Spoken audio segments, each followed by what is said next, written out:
Hey guys, what's up? It's Johnny Marksman here, and today I am joined with the one, the only Jean-Pierre, otherwise known as JP Lantieri. What's up, Jean-Pierre? How you doing? Hi, Johnny. I'm very fine, thank you. It's a weekend today, so it's even better. It's sunny, and so everything's fine. Oh, good man. Well, yeah, it's also sunny here in London today, so what a day to be inside and talking about music production, eh? But yeah, I wanted to share a little bit about Jean-Pierre's story. He's been making some serious noise in the melodic and progressive realm. And I believe you mentioned there is some news of three label signings we've just had. So yeah, do you want to tell us about that, JP? Yes, yes. I contacted some labels. I contacted, and three of them will release some of my tracks.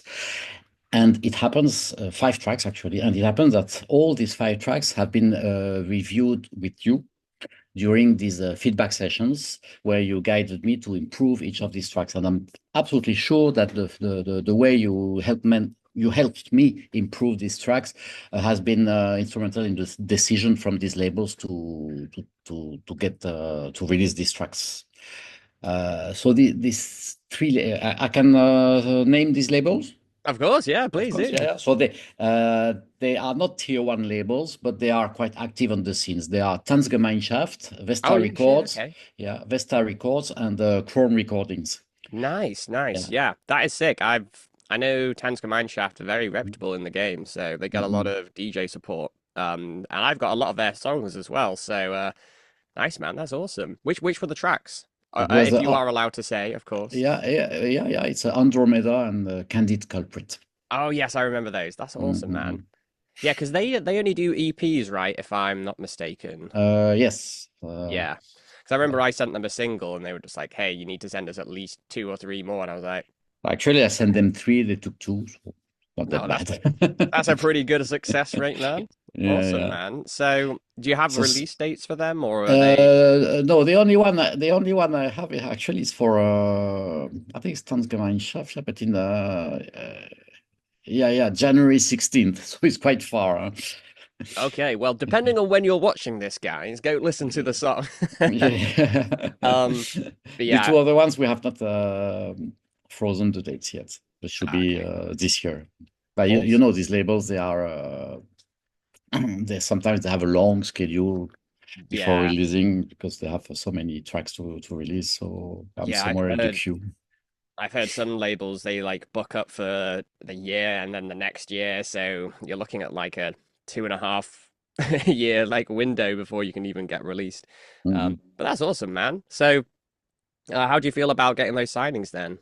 Well, it's quite exciting, yeah, especially since actually these three labels I knew them somehow. I'm part of their network or they're part of my network, Hmm, so I know the owners and I've collaborated with some of their DJs, played hmm, with some of them also, and I've been to some of their events, mainly during ADE, Amsterdam sure. Dance Event. A lot of these people I know in these three labels, I'm working with these three labels, Andy Degage, Manu Riga, Pedro Mercado, Claudio Capo, Trevor Melotov, Rick Pierre O'Neill, Hmm. Yves O, Amare, Shemsu. So all these people are part of this or working with these three labels. And it's been so I've been to some of the parties, or they released my tracks, or they remixed my tracks. Sorry, or I released some of them on my label, or they. So all of these interactions make that when I approach them, it's been easier to contact them. And I think you probably be the first person to say that nothing beats personal connections. So 100%, yeah. uh, Yeah. The fact that you got to meet these guys and people out at ADE as well, and just like there's you can't ever like beat just like face to face interaction because a lot of what people do like on the internet where you're just like emailing someone, it's just like this faceless person that you don't really know. But when it's like, oh yeah, shit, no way, we've been chatting for years, it's just a nice way, and the personal touch is huge, right? So it's definitely good that you've been getting out to ADE. Are you coming this year as well? I should. Yes, Awesome, man. I haven't booked the hotel yet because they're so expensive. My God, but Yeah, I would get on it, man. It's gonna only gonna get worse. But yeah, we should do what we did last year as well. Go for Ah, it some. was fun last year, huh? When Yeah. we met in this Anda's bar and in some other places. Yeah, well, I think there's a fair few of us going this year from the program, so we'll go for like dinner somewhere and have a few beers or more and have a good time. Wine for me, you know. Of course, yeah, of course. I remember that story when you were playing at well, it was Basing House when we met for the Mm, first time, mm, mm, and mm, mm. you were drinking your wine, and you're like, "This wine here is terrible," and I was like, "Well, it's Basing House, man." Yeah, yeah. Yeah, there's a big call for clubs to get better wine in. I'd be all for that. Ah, yeah, yeah, yeah, yeah. Especially in London, in all the clubs I've been, the wine was always crap. But I'm sorry for the clubs in London, but Oh, what is it uh, actually? Is it good in France? in the clubs, well, okay. In the restaurants, yes, but in the clubs, no. I mean, Yeah, people sure. don't. I'm probably the only one who drinks wine in the clubs. Yeah, But I think you might be the only person I know, but yeah, hey, each to their oh, own. yeah. Otherwise, I take the safer bet. I drink some whiskey and coke. So Sure, sure. it's, So it's classics. what else is on the horizon for you then this year? So talking about wine, I just released my track Chianti. So Chianti is Italian wine for Sure. people who know. Yeah, and yeah, yeah, it's been out and it's progressing well in here and there. Awesome, man. Uh, Last month, I released a track called Canon, which is a kind of mix between classical Baroque music and Oh, right, yeah, of progressive house course. music. Yeah, so it is based on the famous Pachelbel canon, and that Sure, yeah, of course. yeah, yeah. So this track, I struggle a lot to do it. It's just, sometimes you make tracks in just a few days, everything comes easily and Mm. it merges. And sometimes you suffer. This one, it took me more than 3 years to do it Oh because my God. yeah, I was never happy. And I think when I released it, I said, okay, I have to release it because it's decent. But I thought it was not very good. And it appears that the people said, "Oh, we love it. We played it." Some people played it in the clubs, and they said that in the clubs the people were just ecstatic and listening. So I said, "Wow!" So we are. I think I don't know about you, but I think many of us artists are the worst judges of the quality of our music. Sometimes we think that Yeah. one of our tracks is average, and it's very well perceived. I have another track like I made 2 or 3 years ago was called 40 something. I thought it was average as it's been played by David Guetta and Paul van Dyk. So My God, yeah. yeah. So I was wow, something you never know. That's the thing. You always think like the tracks that are like, oh my God, this is like the best thing ever, and it just goes like, nah, whatever, and like Mm-mm. it does okay.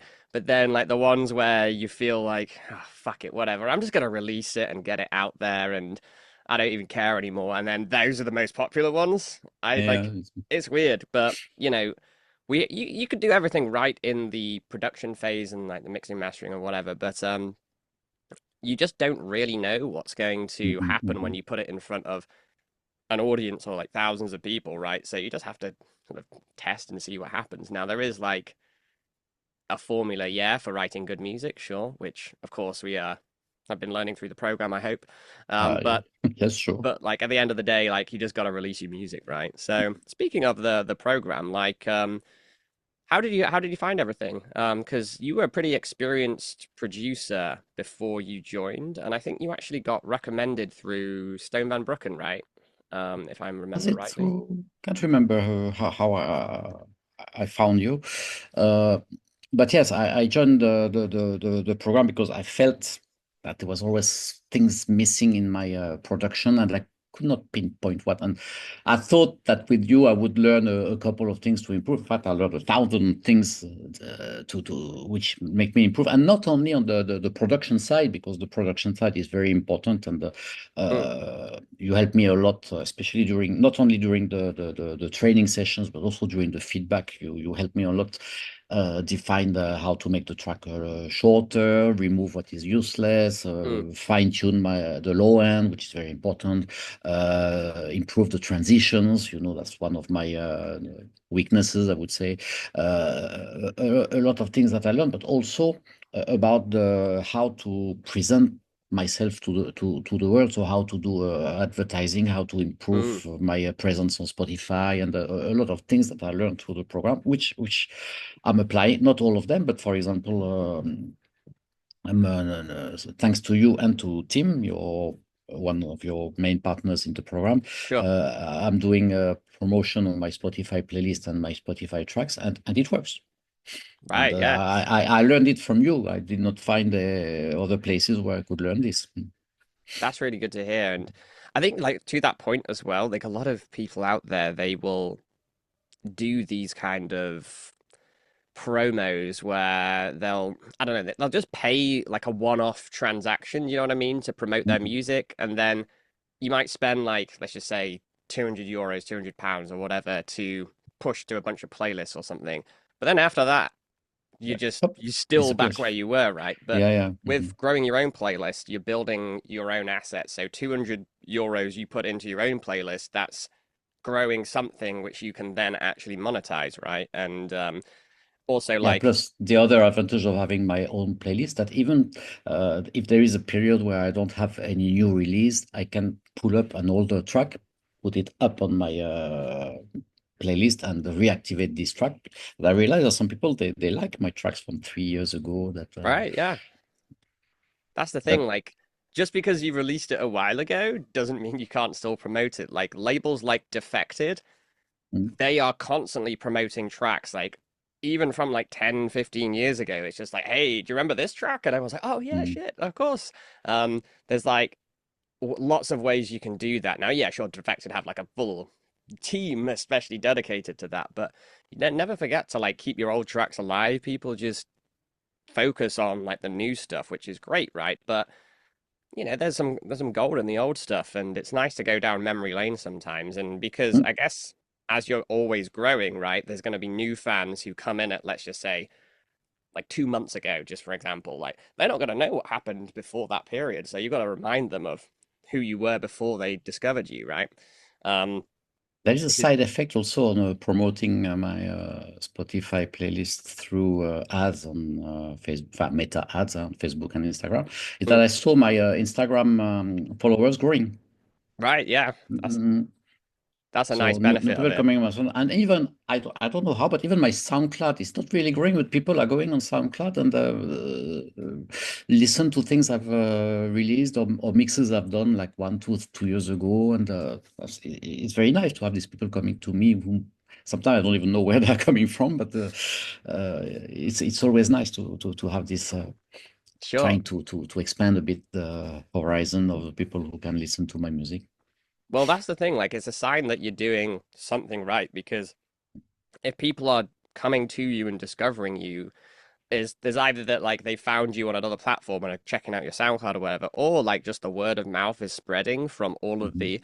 the stuff you are doing. So someone might hear a song from you on Spotify, then want to go check out your DJ mixes, or like there's a lot of like intangible things that are like artists don't realize, right? Where with the marketing side of things, where for example, like let's just say I like we're hanging out or something and I hear a song from you, but I've never heard of you before. I'm like, oh, okay. So then I would go and listen to it and then play it to my next group of friends where we're hanging out with a different group of friends.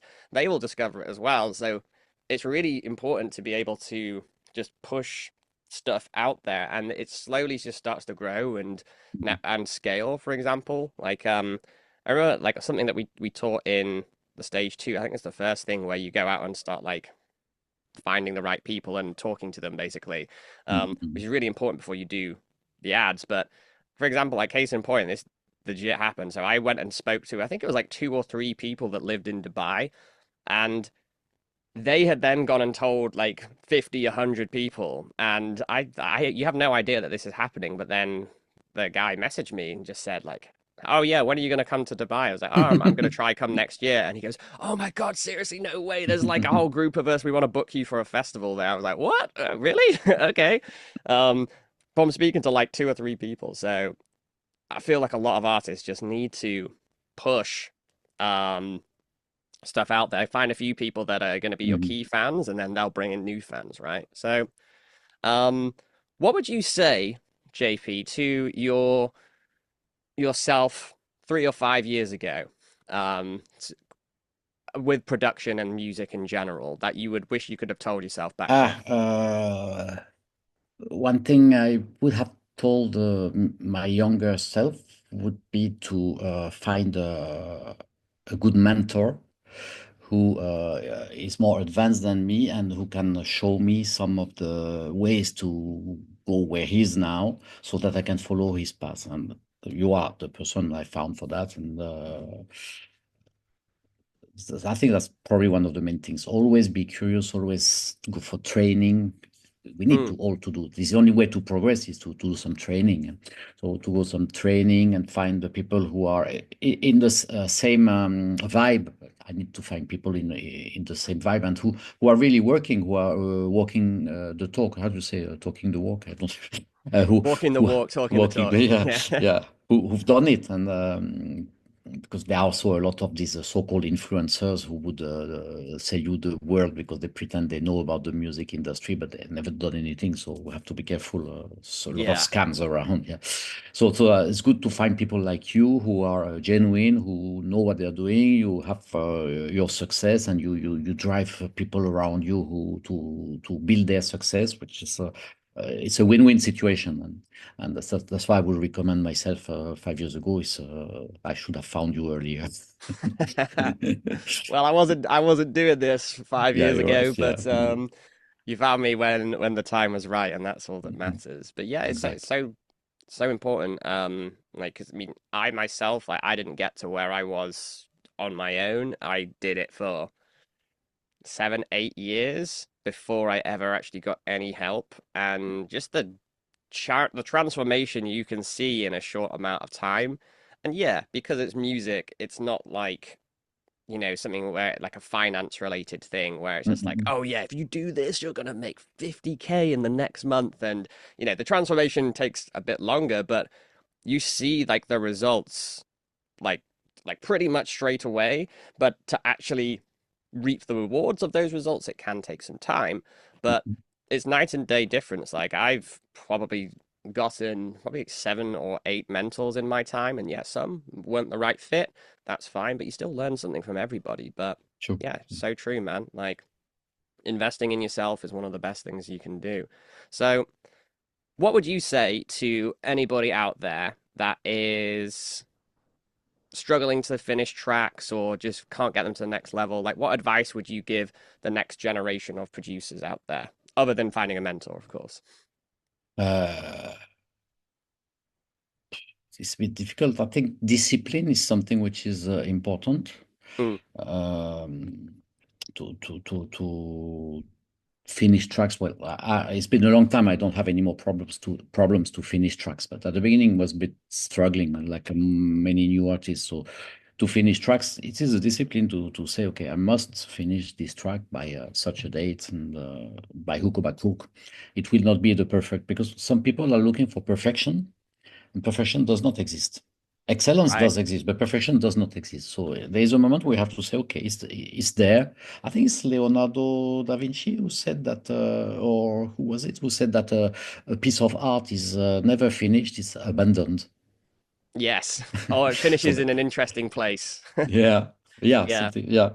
So it's there is a moment we say, okay, my track is done. I've done all I can. The incremental progress I would do on this track is marginal, and I would spend Mm, too much time. I better spend more time starting a new track and finishing it. I would learn more and more and faster and faster. exactly. That's what I would say to a younger person who is struggling to finish tracks. Just finish one. It will be not be perfect, but and then go to the next one. Get help from people like you, and that's probably important. Awesome. Well, you are so right on that, because so many people get bogged down in like the first track they're making. They want to make it perfect, but like, Mm, it's the first track you make, it's probably going to be kind of shit. Like, I remember the first song I made, and it was kind of shit, and I spent ages on it. But then, you make another one, and it just gets better and better and better each time. And even now, like, I'm, experienced pro, and like yourself as well, you're very experienced. Like, every track you make is always a little bit better. And yeah, the difference is mm, smaller when you mm, get more mm, experience. But at the start, it's huge differences, huge jumps between it. So Yeah. with that in mind, if there is anybody watching this video who is slightly newer to the game, or maybe you are more experienced and wanting to refine some holes in your game, whether you struggle with finishing tracks or getting them to the level where you're actually happy with, or growing an audience, signing to the labels you want to sign to, and making steps towards making music actually a very real prospect rather than a pipe dream, then we are opening up enrollment again for our program. Now, this is for people that within 6 months or less want to make at least 3 label-ready tracks and be able to finish a track a week after that 6 months, who want to grow an audience of real fans who actually care about you, and basically sign to the labels you want to sign to, build leverage, and play more DJ gigs, and everything in between. So, look, if that sounds like you and you want to learn more, there's a link in the description of this video, which will take you to a video which is going to explain what we do, how it all works, and the kind of person that you need to be in order to work with us. We don't work with everybody because we only want to work with people that, number one, serious, and number two, are going to get results. But if you're a hardworking, driven kind of person who is sick of banging their head against the wall and not getting where they want to be and want to accelerate that process, get out of a plateau, or just make what could take many years, take a couple of months, click that link, watch that video. Once you've seen that video, you can book a call below that video with me or Tim, and we'll have a chat with you and see if there's a good fit. If there is, great. If not, we can at least point you in the right direction. But yeah, go check that video out. Otherwise, we'll see you in the next video. Thanks, JP, for hopping on. It's been Thanks great for catching having up. me. And yeah, well, I'll see you very soon. Yeah, sure. Nice one. Take care, guys. Bye.